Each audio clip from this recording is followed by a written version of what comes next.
Superman 2025. Yes, this movie is amazing. Yes, this is the Superman movie we have all been waiting for. And yes, this is the best Superman movie to date. This is the most comic accurate version of Superman we have ever gotten on the big screen. He is everything you would want him to be. He's hopeful, kind, and strong, and human. One of the most important themes in this movie. It's clear that James Gunn heard the complaints of Zack Snyder's portrayal of the character and chose to fix all those cracks. This movie proves that this scene from Kill Bill Volume 2 is demonstrably false. Clark Kent isn't a costume that Superman wears. It's the other way around. Superman gets angry, beaten up, and very emotional in this movie. And for the love of Gunn, I am so happy that Clark doesn't kill a single person in this film.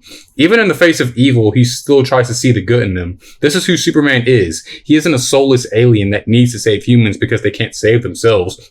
Omni-Man. He saves them because it's the right thing to do. I also really appreciate how this movie explores aspects of Superman that we don't normally see him with in a lot of movies. Clark shows his intelligence in a lot of ways in this film, and it's something I think writers of Superman movies and even shows like to forget about him. Believe it or not, Superman is a genius. Maybe not as smart as Lex Luthor, but a genius nonetheless. And Gunn does a good job of showing that in this movie, especially at the end. Speaking of Lex, he is another character whose characterization is spot on in this film. He's a complex genius with an incredibly large ego, and his recklessness is basically always the catalyst to his downfall. He's definitely a little silly by today's standards, but that's another thing about this movie I really liked. We have lived too much in an era where screenwriters think they know better at creating amazing stories than comic book writers who have been doing these things for years. And their sycophants always spew the same Stockholm Syndrome arguments of, well, comic books are too silly. Yes, comics are silly. A guy who wears an S on his chest and flies around in a fictional city and can change his appearance by putting on glasses is very silly.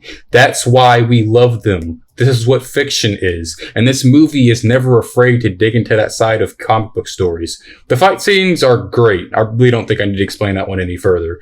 I mean, whether or not they're better than Man of Steel is very, very debatable, but they definitely carry a lot more emotion and don't feel like a drawn-out Dragon Ball Z fight. Snyder fans are going to hate me for that one. The only real complaint I could give towards this movie is Lois Lane. She has always been a character that's been pretty hard to write because she was literally made to be the most stereotypical damsel in distress known to man. And for the most part, I think she's perfectly fine in this movie, but there are some scenes where I could look at and be like, yeah, she could have had a bit of a bigger impact there.